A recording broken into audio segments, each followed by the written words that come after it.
is nothing like a Monday in sports talk radio. Today is no different. Welcome in the Monday, January 6th edition, 2025, the lunch break, KDUS AM 1060.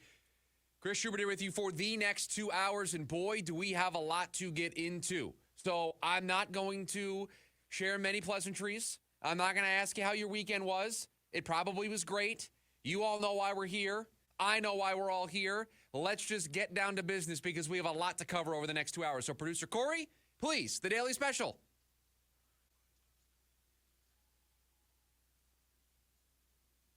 They seem to always be the Daily Special. Doesn't matter what else is going on. It doesn't matter that a football season ended yesterday.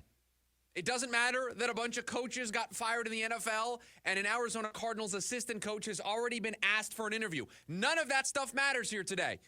Because just like it always is, the Phoenix Suns are our Daily Special here today. Why? You don't need to take it from me because at about 10 o'clock last night, you can hear from the man himself who broke the news about the changes that are coming for the Phoenix Suns. Hey everybody, this is Chris Haynes, and this is your Haynes Brief for today.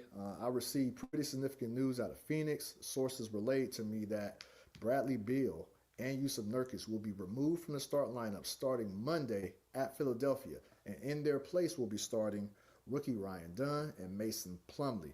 Now, there is also tension in that locker room. I'm told certain players are unsure of their roles and frustrated with how they're being used, and the coaching staff, they're still trying to figure things out. So this situation, it will be something to monitor moving forward. But as of right now, Bradley Beal, Jusuf Nurkic moved to the bench, Mason Plumlee and Ryan Dunn starters. That from Chris Haynes last night, a senior NBA insider. You've seen him on TNT broadcast. You have read his stuff in Yahoo, and I think he worked for The Athletic for a little bit. This is somebody who is incredibly plugged in NBA circles. And what he dropped for us at around 10 o'clock last night is a major move for the Phoenix Suns. It is a drastic and desperate change from the Phoenix Suns. They are, when they take the floor tonight, going to sit Bradley Beal, a member of the Big Three, and Jusuf Nurkic, who used to be their starting center. They are putting those guys into bench supporting cast roles. This is a desperate move from a desperate team. That doesn't mean it's the wrong thing, but it is desperate.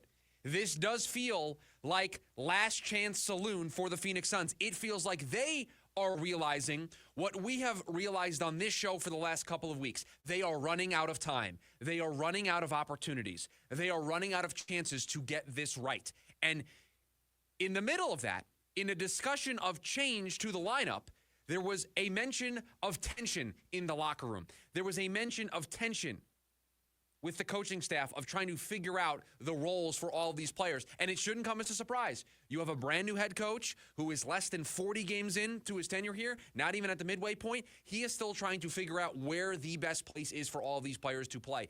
But it says everything about the way this season has gone, especially after another bad loss the other night against Indiana, how this team is very, very desperate.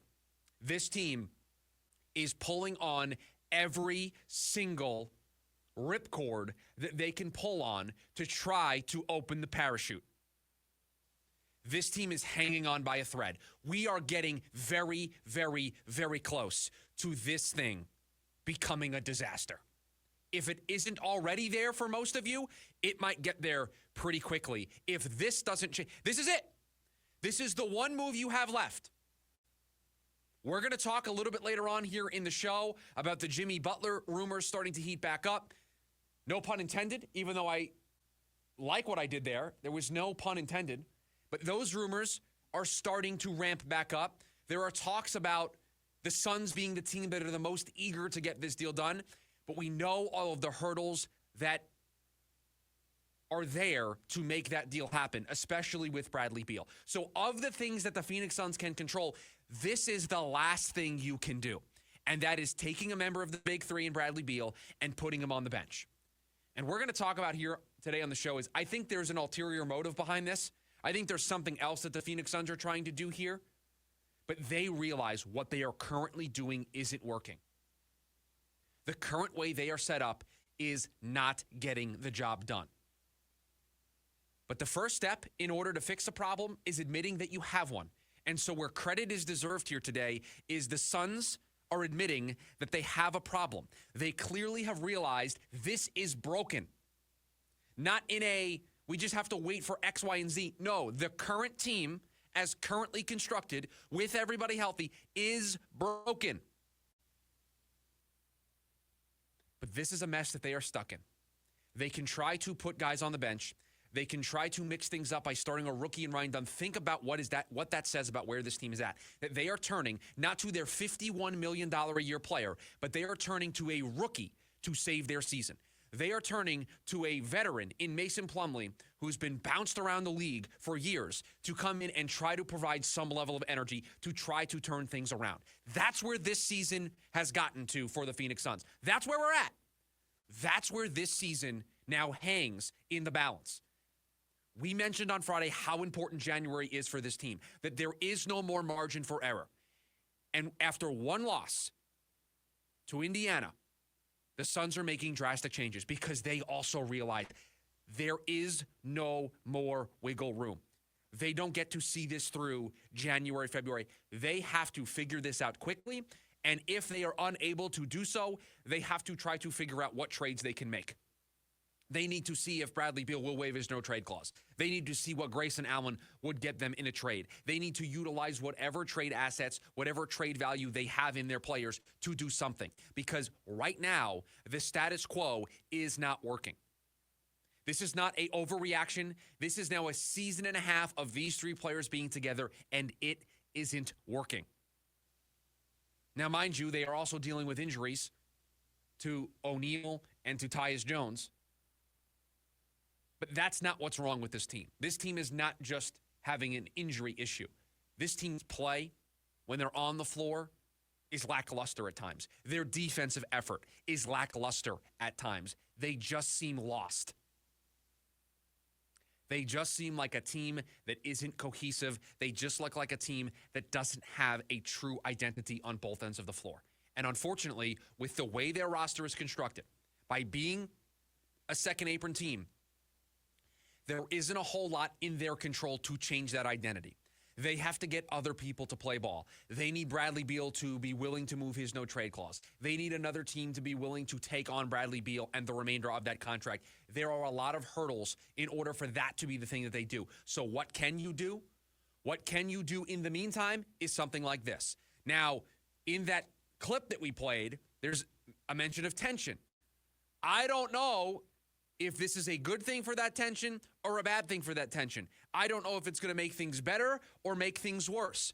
But what Mike Budenholzer cannot do is just sit back, keep the status quo, and keep running out this group that he's been running out. It is not working. They are multiple games below 500. They're not even a playoff team right now.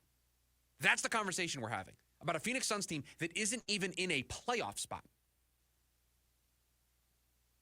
So yeah, it's time to make drastic changes. This isn't doing something 5, 10, 15 games into the season. We are nearing the halfway point of the season. We are getting closer to the trade deadline and the All-Star break. And it's seemingly, I don't know if you feel this way, I certainly feel this way, the longer we go into the season, the worse and worse it gets.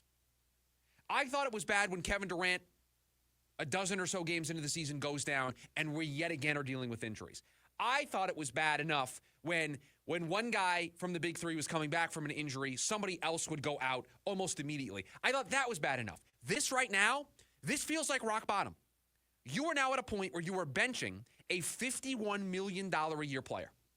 You are benching your starting center. You are sending both of those guys. Is it all their fault? No. But you're not sitting down Kevin Durant. He's one of the main reasons why you're in these games. You're not sitting down Devin Booker. And so these are the buttons that you have at your disposal as a coach and as a franchise, as an organization. This is what you got. And so if this doesn't work, if tonight we see things potentially get worse or we don't see them get better, I don't know where else the Phoenix Suns have to turn. Unless they are going to magically, out of thin air, pull together a Jimmy Butler deal, and we will talk about that again here today on the show because there's some more rumors about the Suns and their pursuit of Jimmy Butler. We'll cover that from all the angles here today on the show as well. But if it doesn't work, if this change doesn't work, I don't know what else is left for the Phoenix Suns to do. They are stuck in the way this team is designed. And so if they can't fix it by making a change like this, and a trade isn't possible, then they are stuck. Whatever happens the remainder of this season, unfortunately, is going to happen. There's not a thing they can do. This is one of the last levers you can pull. I don't know if there's going to be a further bottom than this. This feels like rock bottom for the Phoenix Suns.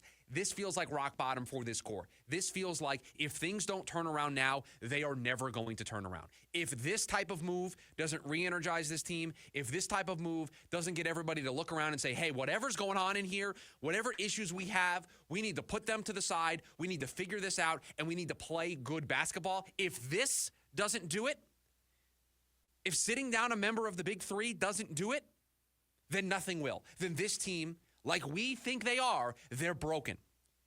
And not the broken that maybe some duct tape or some new screws might. No. They are broken as in they need to be recycled. It needs to be thrown away broken.